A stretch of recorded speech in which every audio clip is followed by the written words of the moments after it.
নজর রাখবো পরবর্তী খবরে। আজ রথযাত্রা, সোনার ঝাড়ুতে রাস্তা ঝাড়, রথের রশ্মিতে টান। দীঘায় রথযাত্রার সূচনা মুখ্যমন্ত্রী।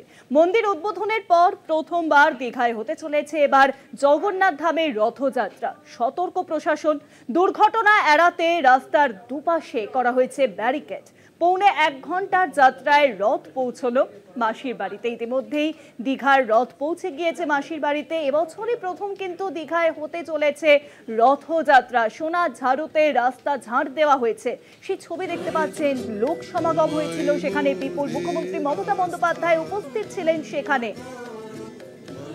ইতিমধ্যেই 1.5 ঘন্টার রাস্তা অতিক্রম করে রথ কিন্তু পৌঁছে গিয়েছে মাসির বাড়িতে। আর দীঘা থেকে এখন সরাসরি রয়েছেন আমাদের প্রতিনিধি রিয়া মাঝি। রিয়া, আজকে রথযাত্রা এবং দীঘা সমুদ্র নগরী দীঘা কিন্তু এখন কার্যত বলা যেতে পারে লোকে লোকারণ্য, কারণ সেখানে আজ প্রথম বছরের জন্য কিন্তু সেখানে রথযাত্রার উৎসব উদযাপন হচ্ছে। এখন কি পরিস্থিতি সেখানে?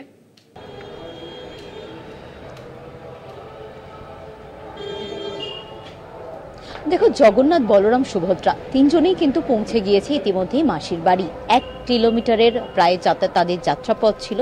সেই যাত্রাপথ অতিক্রম করে তারা পৌঁছে গিয়েছে মাসির বাড়ি এবং আগামী 7 দিন সেখানেই থাকবেন এবং উল্টো রথে সেখান থেকে ফিরে আসবে, কথিত রয়েছে এমনটাই। এবং সেই জায়গা থেকে দাঁড়িয়ে আজকে যেমনটা দেখা গেল যে সকাল থেকে একদম সাজো সাজো রথ। শুধু সকাল থেকে কেন, গত 1 সপ্তাহ ধরে দীঘার এই যে জগন্নাথ ধাম, সেখানে এই রকম সাজো সাজো রথ। কয়েকদিন আগেই এই দীঘার জগন্নাথ ধাম সেখানের ইনগরেশন হয়েছে মুখ্যমন্ত্রী মমতা বন্দ্যোপাধ্যায় সহ একাধিক তৃণমূল কংগ্রেসের যারা উচ্চ সারির নেতা নেত্রীরা রয়েছেন তারা এসেছিলেন এখানে এবং মুখ্যমন্ত্রীর হাত ধরে তার ইনগরেশন হয়েছে। এবং সেই ইনগরেশন হওয়ার কয়েকদিনের মধ্যেই এই রথযাত্রা। এবং দীঘা আমরা জানি যে বাঙালির কাছে একটা অন্যতম প্রাণকেন্দ্র হচ্ছে এই দীঘা। এবার শুধুমাত্র সমুদ্র সৈকত উপভোগ করতে নয়, তার সঙ্গে সঙ্গে উপরি পাওনা হচ্ছে জগন্নাথ মন্দির, যেটা কিনা পুরীর আদলে তৈরি করা এই জগন্নাথ মন্দির। এই জগন্নাথ মন্দিরের দর্শন, জগন্নাথের দর্শন। এবং সেই জায়গা থেকে দাঁড়িয়ে আজকের এই রথযাত্রা যখন শুরু হয়, ঠিক তার আগেই মুখ্যমন্ত্রী মমতা বন্দ্যোপাধ্যায়কে দেখা যায় যে সোনার ঝাড়ু দিয়ে তিনি ঝাড় দেন, রাস্তা তিনি ঝাড় দেন।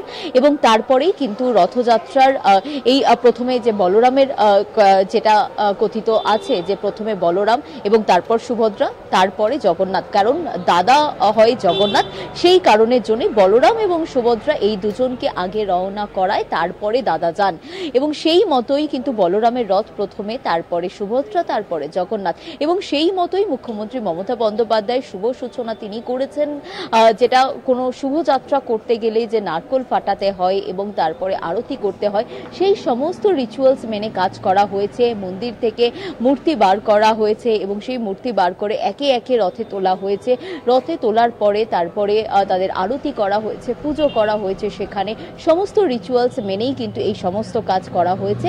এবং তারপরে সেখান থেকে রথ রওনা দিয়েছিল। প্রথমে দড়িতে টান দেন সেখানকার পুরোহিত সহ মুখ্যমন্ত্রী মমতা বন্দ্যোপাধ্যায় সহ একাধিক যারা ছিলেন, তারা প্রত্যেকেই দড়িতে টান দেন। এবং এখানে সাধারণ মানুষের উদ্দেশ্যে গতকাল থেকে মুখ্যমন্ত্রী যে বিষয়টা বলেছেন যে সাধারণ মানুষ তারা তাদের সেফটি মেজারমেন্টের কথা মাথায় রেখে ব্যারিকেডের পাশে থাকবেন। তারা মেন রোডে তাদেরকে আসতে দেওয়া হবে না, কিন্তু ব্যারিকেডের পাশে থাকলেও রথের যে দড়ি সেটাতে তারা টান মারতে পারবেন। এবং সেই কথা তিনি রেখেছেন। আজকে যখন রথযাত্রা শুরু হচ্ছে সেই সময় মুখ্যমন্ত্রী তিনি নিজে বলেন, তিনি মাইকে অ্যানাউন্স করেন যে ব্যারিকেডের সামনে যেই দড়ি রয়েছে সেই দড়িতে আপনারা হাত দিন। এবং সেই দড়িতে হাত দিলেই কিন্তু রথের যে দড়ি, সেই দড়ির সঙ্গে সেই ব্যারিকেডের দড়ি অ্যাটাচ করা রয়েছে, তা সেই দড়ি ধরে আপনারা প্রণাম করতে পারেন, সেই দড়িতে টান দিতে পারেন।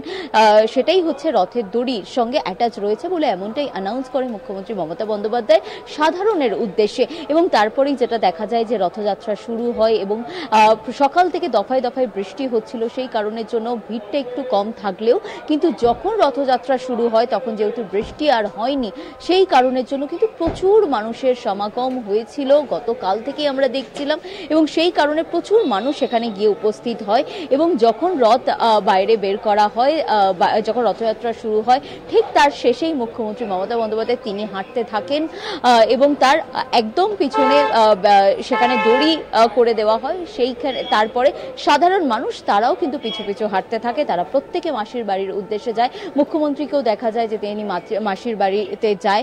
একদম রথ সেখানে পৌঁছে, জগন্নাথ বলরাম সুভদ্রাকে সেখানে পৌঁছে তারপরে মুখ্যমন্ত্রী সেখান থেকে বেরোন।